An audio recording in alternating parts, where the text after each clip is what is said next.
Okay, so today we're going to adjust this wheelchair from its standard height to a hemi-height position. And what that's going to do for us is it's actually going to raise the wheel, but it's going to take the seat pan and move it closer to the floor. So this is going to allow you to put a pressure relief cushion in the chair while maintaining the resident's mobility, because right now they may not be able to they may be able to touch the floor, but once you put a cushion in it, it could raise them up 2 inches or so, and then they're no longer able to touch the floor. So we want to adjust the chair as such. So I'm going to release the brakes. And now, mind you, this is a very atypical chair. It's a highly adjustable. It's not the typical Invacare Tracer EX2s that most facilities will have. But it is an Invacare chair, and it's a pretty nice one, and it's really adjustable. Okay, so it has the quick release on the wheel here, which is a great feature, by the way. So we're going to just set that to the side. Okay, so this time around, I'm going to be using my 2 wrenches here. All along where you see these holes and down here, this bar can be adjusted forward and backwards, and that's going to change the center of gravity with your chair. If you bring the wheels more to the front, you're going to have more weight over the back end of the chair, whereas if you bring the bar back even further than what it is for whatever reason you would want to, then you're going to have more weight distributed over the back of the chair.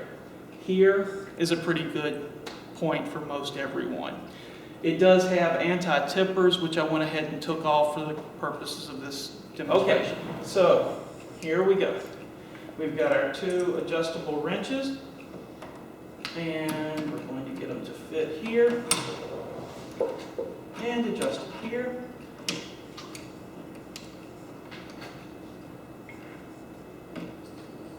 I better do this one-handed. I'm much better at it that way.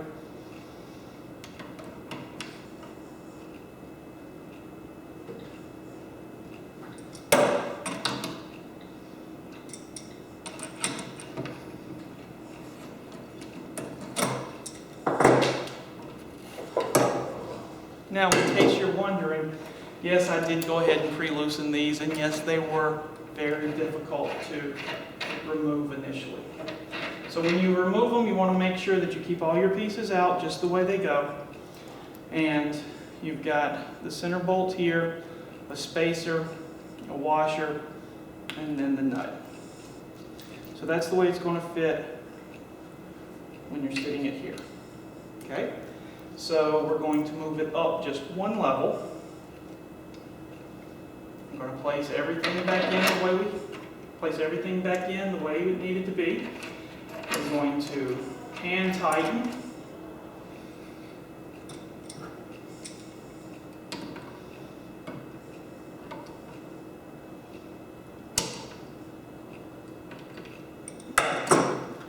This wrench doesn't adjust very well. It's new.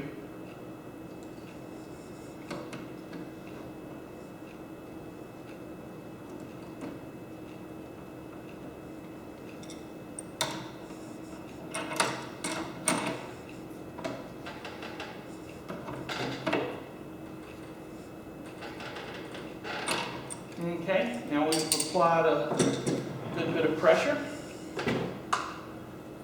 We're going to bring the tire back around, but notice the difference in the height in this piece and this piece. You'll be able to see, I mean, it makes a big difference, just one space. So quick release caps. You just got to press a button here, the pin comes out, the locking mechanism, you slide it right in, and it's ready to go. When you do change the rear wheel, you may have to adjust the brake so that it firmly stops. Sometimes it'll be off center. You just have to adjust appropriately. Okay, so now we're going to adjust the front end. Now, remember earlier in the video I was saying how much of a pain this new little wrench I've got is?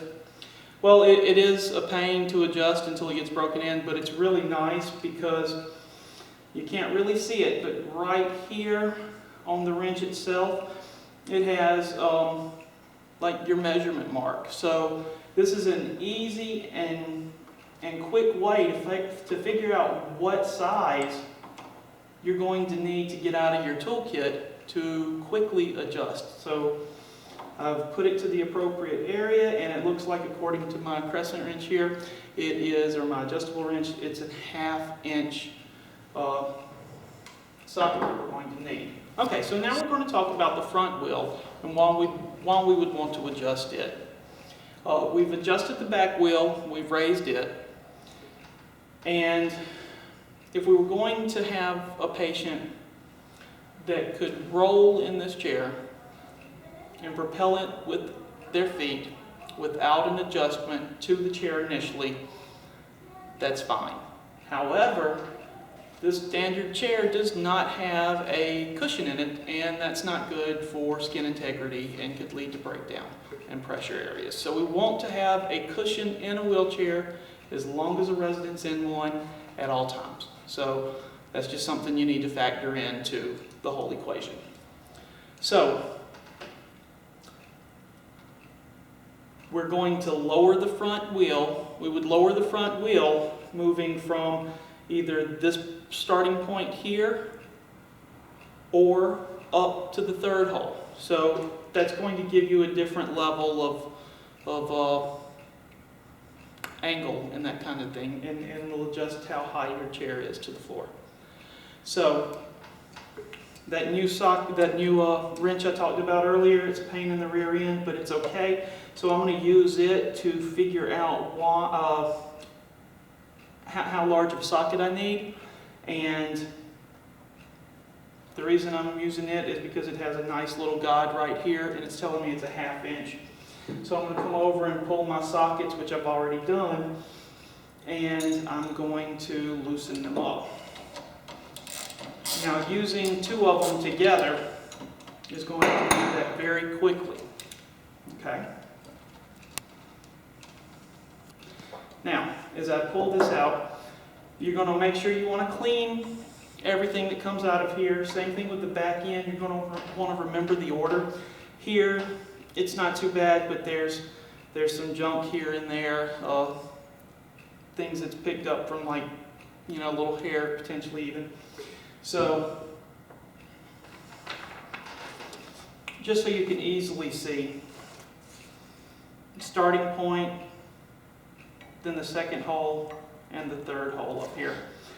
This chair and this tire setup on the front end, or caster on the front end, will not accommodate us going to the third position because it bumps the fork up here.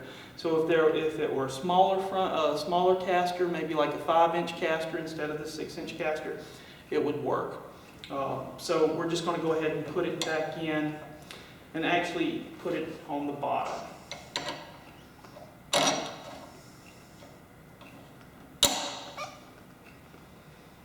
Going to put my screw back in right here. Going to hand tighten. Flip my sockets around. And as I tighten it, I don't want to get it too tight, but I want it to still be free moving. But I don't want it to wobble side to side. So that's what we want to do there.